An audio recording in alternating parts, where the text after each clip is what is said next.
Assalamualaikum warahmatullahi wabarakatuh. Kami dari kelompok 3 akan menjelaskan materi kami mengenai analisis fungsi sosial dari setiap unsur kebudayaan. Anggota kelompok 3 terdiri dari Akilah Yusriyah Sultan, Gadis Arika Fahriani Azhar, Frensi Arinanti Tangki, Leni Yuniarti Umi, Siti Ismi Ashirawati, dan Fatin Salsabila Putri Yuki. Kepada pemateri pertama dipersilahkan untuk menyampaikan mengenai materinya. Baik, terima kasih atas kesempatannya. Perkenalkan, saya Akila Yusri Sultan akan menjelaskan pengertian sistem-sistem pengetahuan beserta bagannya. Sistem-sistem pengetahuan adalah segala sesuatu yang diketahui manusia tentang benda, sifat, keadaan, dan harapan-harapan. Sistem pengetahuan meliputi ruang pengetahuan tentang alam sekitar, flora dan fauna, waktu, ruang, dan bilangan sifat-sifat dan tingkah laku sesama manusia hingga tubuh manusia. Next.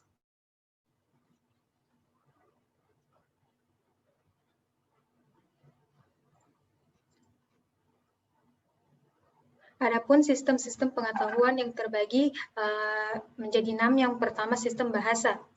Sistem bahasa menurut Ensiklopedia Nasional Indonesia, bahasa adalah suatu sistem tanda bunyi yang secara sukarela dipergunakan oleh anggota kelompok sosial untuk bekerja sama, berkomunikasi, dan mengidentifikasikan diri.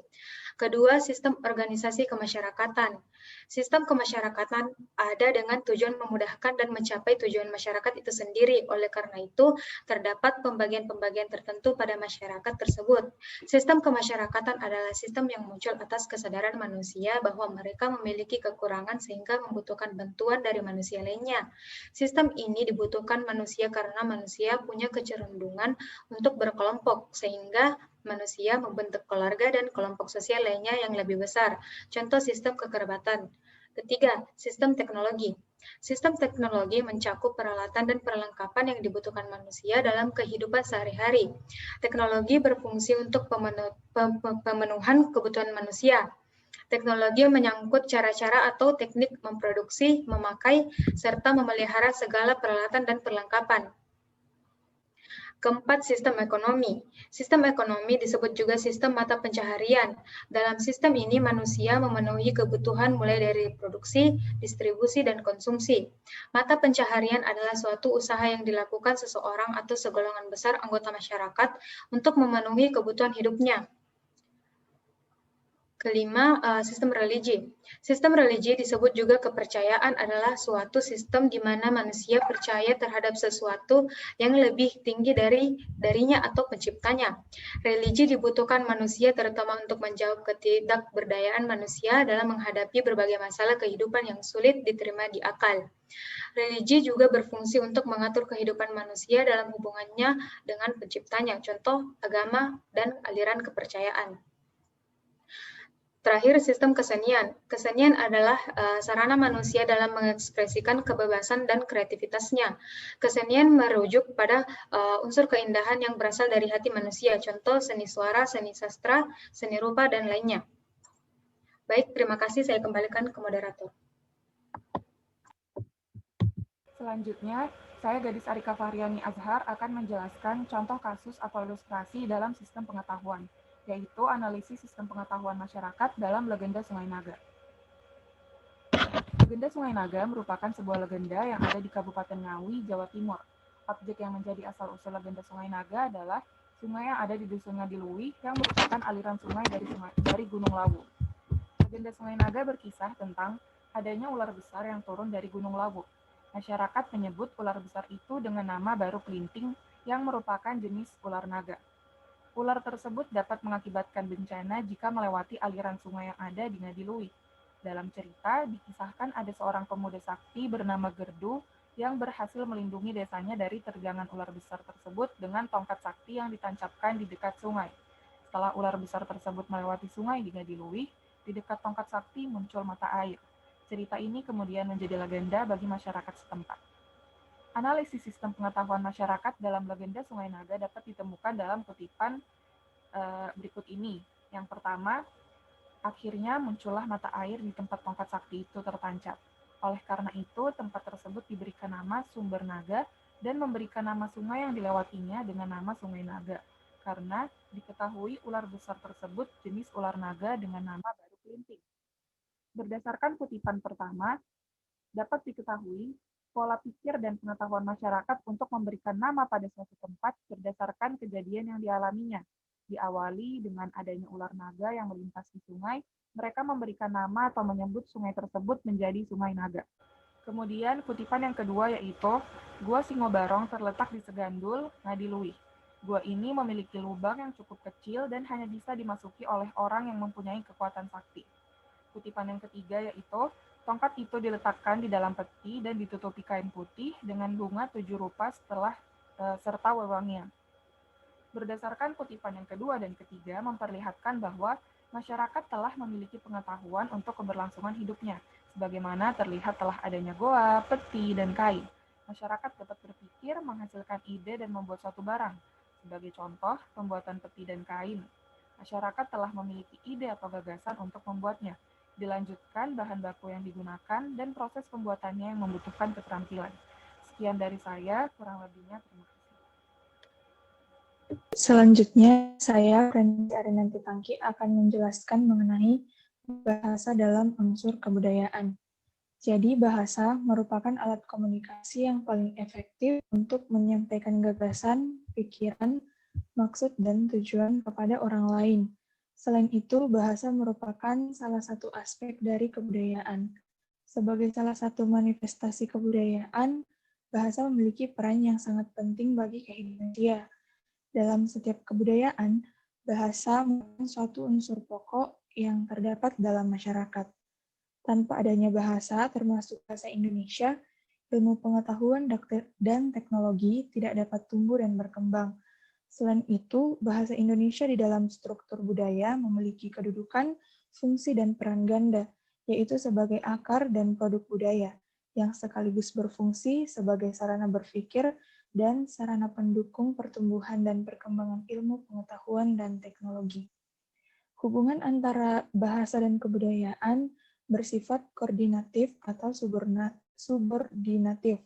Yang keduanya mempunyai hubungan yang sangat erat dan saling memengaruhi.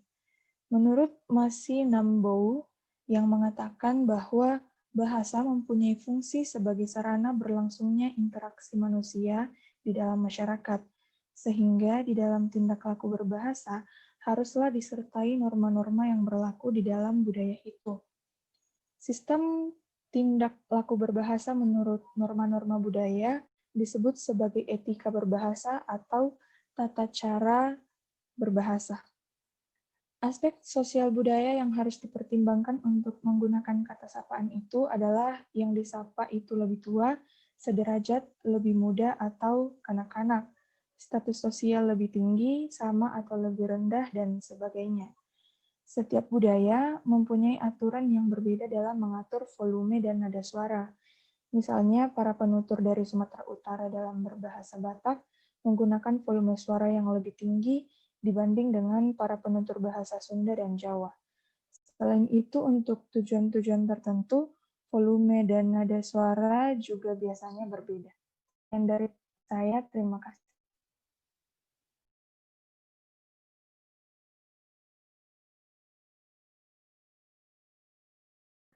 Baiklah, saya lanjutkan dengan contoh kasus atau ilustrasi terkait bahasa dalam budaya. Contoh kasus terkait bahasa dalam budaya, misalnya tentang perbedaan makna atau arti bahasa di tiap daerah, seperti kata butuh dalam masyarakat Indonesia, di Pulau Jawa berarti perlu, tetapi dalam masyarakat Indonesia di Kalimantan kemaluan. Orang Bengkulu memanggil kakek dan nenek itu nenek lanang dan nenek tino. Sedangkan dalam bahasa Indonesia, nenek itu berarti ibu dari ayah atau ibu kita. Orang Makassar dan Ambon menggunakan kata bunuh untuk listrik, lampu, televisi, dan radio, seperti dalam kalimat, tolong bunuh lampunya sudah siang. Sementara itu, kata bujur yang berarti pantat bagi orang Sunda, ternyata berarti terima kasih bagi orang Batak, dan benar bagi orang Kalimantan Selatan. Beberapa keistimewaan bahasa tersebut dipakai suatu bangsa atau daerah tertentu untuk membatasi cara-cara berpikir dan pandangan bangsa atau daerah yang bersangkutan terhadap fenomena tempat mereka hidup. Dengan demikian, susunan bahasa dan keistimewaan lain yang dimilikinya merupakan faktor dasar bagaimana suatu masyarakat memandang hakikat alam dan tempat mereka berada. Di Indonesia terdapat berbagai suku budaya dan subbudaya yang berbeda, tapi mengherankan kata-kata yang kebetulan sama atau hampir sama tetapi dimaknai secara berbeda, atau kata-kata yang berbeda namun dimaknai secara sama. Konsekuensinya, dua orang yang berasal dari budaya yang berbeda boleh jadi mengalami kesalahpahaman ketika mereka menggunakan kata yang sama. Oleh karenanya, suatu masyarakat bahasa dituntut adanya kesamaan atau keseragaman bahasa di antara para anggotanya. Tanpa adanya keseragaman bahasa, hubungan sosial akan runtuh sebab di antara anggota masyarakat itu tidak akan terjadi saling mengerti dalam berkomunikasi verbal. Seperti halnya masyarakat Indonesia yang majemuk, yang sangat kaya dengan berbagai macam bahasa daerah, memiliki bahasa persatuan yaitu bahasa Indonesia. Sekian dari saya lanjutkan kepada yang membaca materi selanjutnya.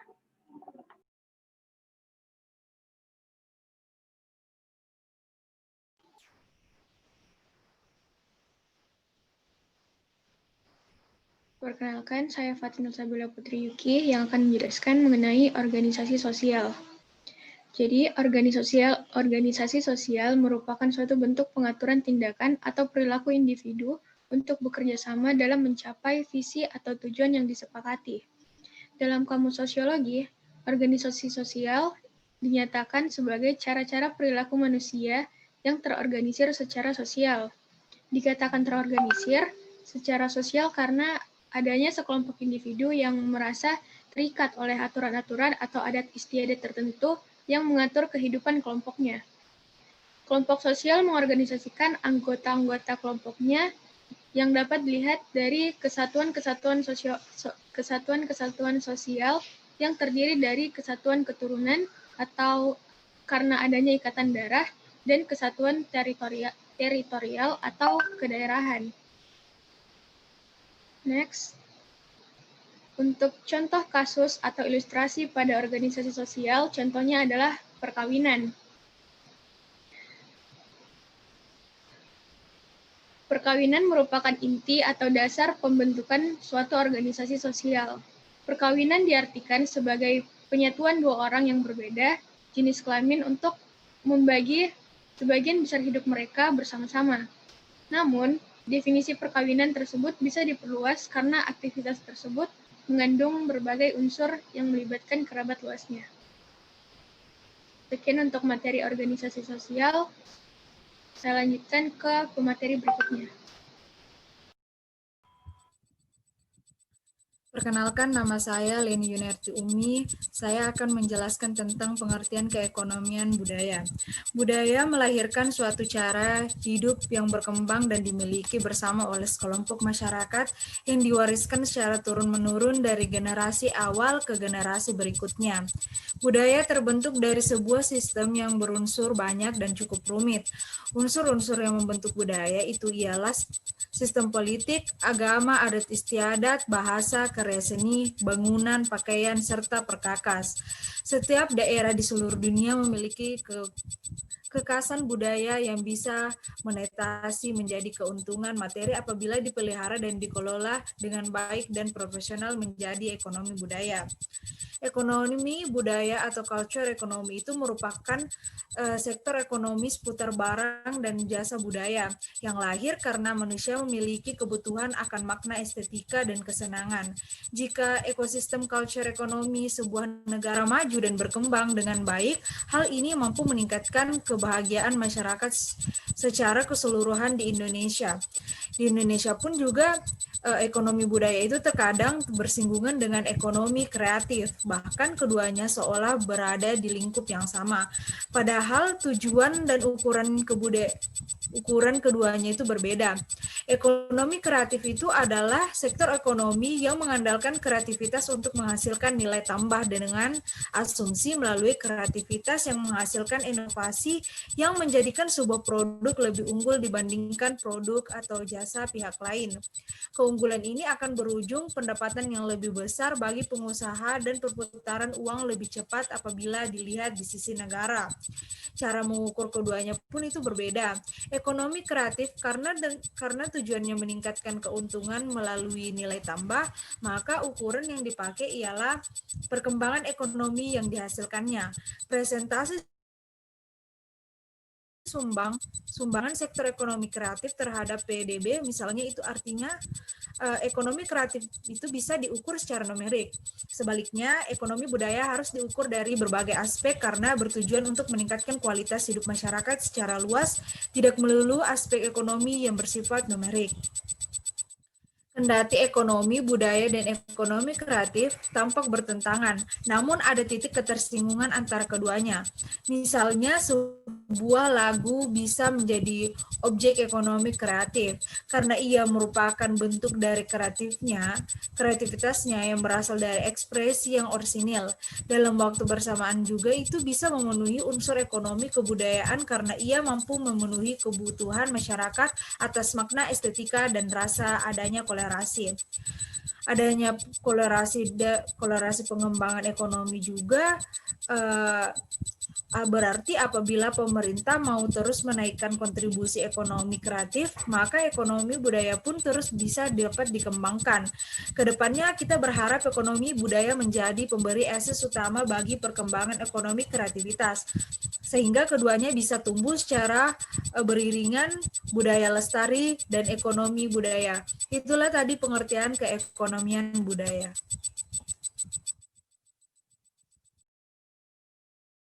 Siti Ismiasyarawati akan membacakan contoh kasus atau ilustrasi dalam keekonomian budaya. Budaya memiliki peranan yang cukup signifikan dalam mendorong pertumbuhan ekonomi. Apabila dikaitkan dengan Indonesia, maka diperlukan pemimpin yang sangat kuat untuk dapat memimpin Indonesia karena tingkat Indonesia. Hal ini berdampak pada tingginya biaya transaksi yang ditanggung oleh masyarakat karena adanya perbedaan budaya tersebut. Apabila budaya itu dipandang sebagai suatu kekuatan yang dimiliki Indonesia, maka sebenarnya mungkin industri pariwisata yang sebaiknya didorong dalam perekonomian Indonesia.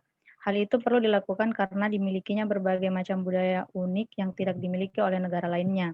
Sebenarnya Indonesia memiliki keunggulan komparatif yang tinggi dalam hal ini. Akan tetapi karena tidak didukung oleh sarana dan prasarana yang baik, maka industri pariwisata kurang berkembang, khususnya di daerah terpencil. Sekian materi dari contoh kasus pertumbuhan ekonomi, dikembalikan ke moderator.